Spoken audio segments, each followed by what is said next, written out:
Hey everybody, I hope everyone had an awesome week. I'm just getting to where I'm going here.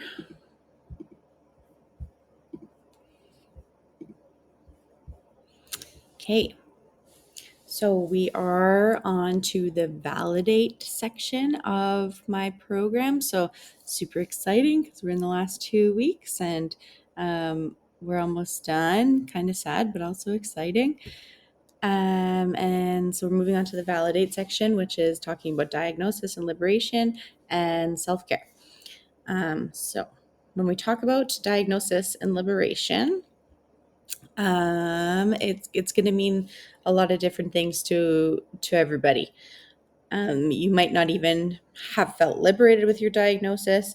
You might still be in like the grieving stage of diagnosis or the anger stage, or if you felt like it didn't mean anything to you. Like, it's going to be a different experience for everyone.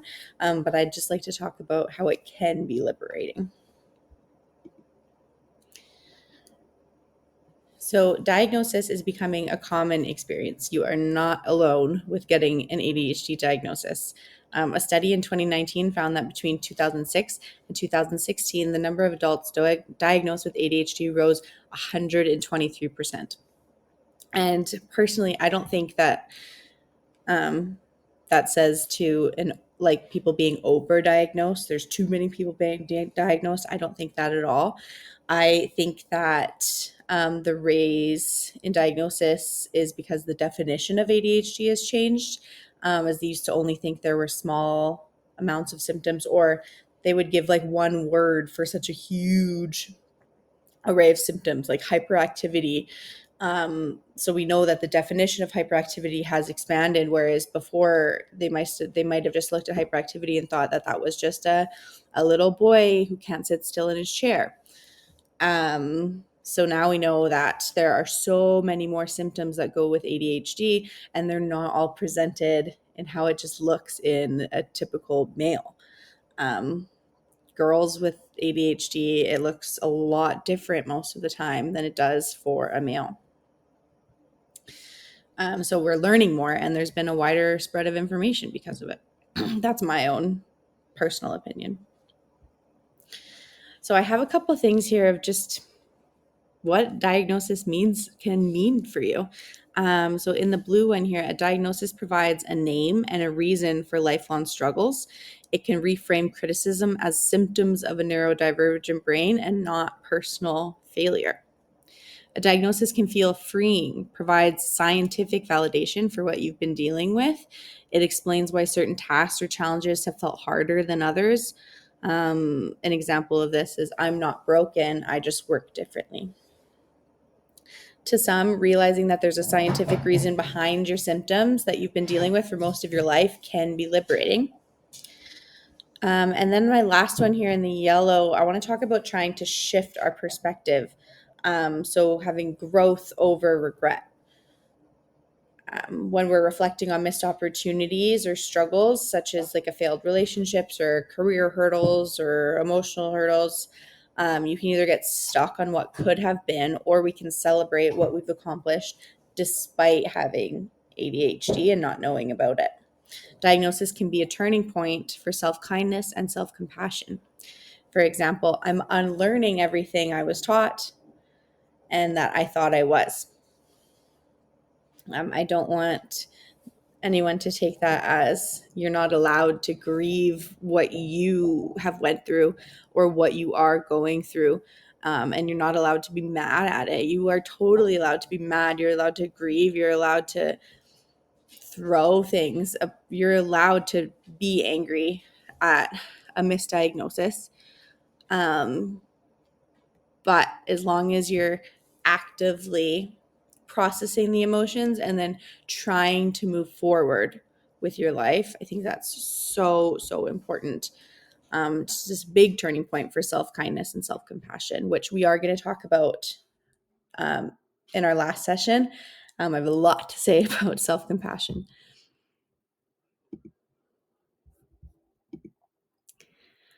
So let's talk about getting labeled with ADHD. This is going to be super, super quick.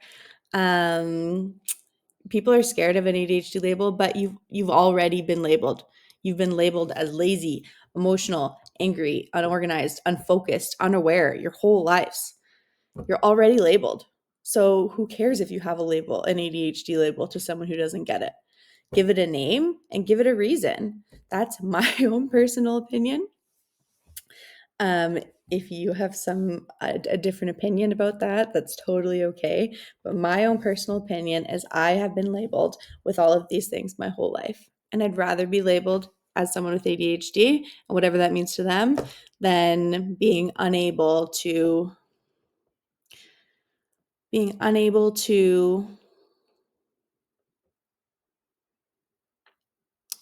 be who I fully am. And there's a word I'm trying to find right now. I'd rather take the power for myself. I guess that's what I'm trying to say. I would rather label myself and take that power away from all the labels that I had my whole entire life. And I hope you guys take something from that. This was said on the other slide. It reframes criticism as symptoms of something from your brain. It's not a personal failure. This is something I found from an interview from an older gentleman, and I just would like to read it to you guys. So, I thought about all the opportunities that I had missed, everything from the friendships I messed up, and even how well I could have done on my SATs decades ago. Nowadays, when these moments creep up, I think you can either get stuck on what you could have been, or you can focus on how much you've accomplished in spite of it all. My diagnosis has given me permission to be kinder to myself. Every day, I work to uncondition myself from all I thought I was and everything I was taught about mental health. But my diagnosis isn't an excuse, it's an explanation. My diagnosis says that I'm working very hard, but I just work differently. It says my brain is good at some things and needs improvement in others. I've got kryptonite and I've got a superpower. And that's okay. My diagnosis tells me that I'm enough. So I have an activity next. And since this session is going to be so sweet and short, I thought that you guys could take the time to do this activity with the next few minutes because, I'm already almost done this side. And then next week, we're going to go into the importance of self-care and self-compassion and strategies to be able to do that for ourselves as well. So I want to talk about how there is nothing wrong with you. There's nothing wrong with me. There's nothing wrong with anyone who's diagnosed with ADHD. And we need to show compassion to ourselves and actively change the way we talk to ourselves. So I want everyone you don't have to write the whole thing. It could just be like point form. But imagine a friend in your shoes. Think of a close friend who's going through challenges, a tough feeling, or hard experiences that you have recently or previously went through. Picture how you would respond to them with kindness, understanding, and encouragement. So just write in like point form. Just some of those challenges that you feel like you can't overcome. You're talking bad about yourself. It's not allowing liberation within you. And then I want you to write a letter to your friend and actually pick a friend. It's very important to frame it. You're talking to someone you love. Start your letter by addressing your friend. Acknowledge their struggles how you normally would talk to someone that you love. Highlight their strengths and their efforts. Offer encouragement and validation. And you can include practical advice or supportive affirmations.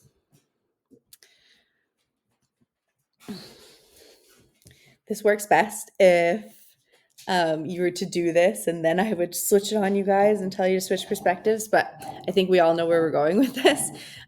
So once that's done, I want you to switch your perspective. Once you finish writing, reflect on how this friend is actually you. Replace their name with your own name and reread the letter as if it's written to you. And it's very easy to just be like, oh yes, I get it. I understand. I should talk to myself nicely. It's different when you actually do this and you read the nice things and you say them in your brain and you say them to yourself. I'm not forcing you guys to do this, but it would be beneficial It's all about creating new brain pathways and changing the way we actively speak about ourselves. So when we are going into our group chat this week, I want you to talk about how it felt to write and receive such kind and supportive words. Just reflect on it, and then also reflect on one way your diagnosis was liberating for you or how you will choose to be liberated moving forward. I know some of us are potentially stuck in not a liberated space, but just think about how potentially in the future, if you were to move on and try and look to the positives, how could you be liberated with your diagnosis? Okay, thanks, guys. I'm also going to be doing this letter activity. I'm going to be doing it right when I shut this off. So I will also be discussing this in the group chat with you. And I hope everyone does it. That would be so awesome for me. But if you just want to think about it as well, that's totally fine. I hope everyone has a great week, and I will see you next week for our last session. I promise that one will be way longer, not way longer, but definitely longer than this one. Yeah. Okay. Have a great week, everyone.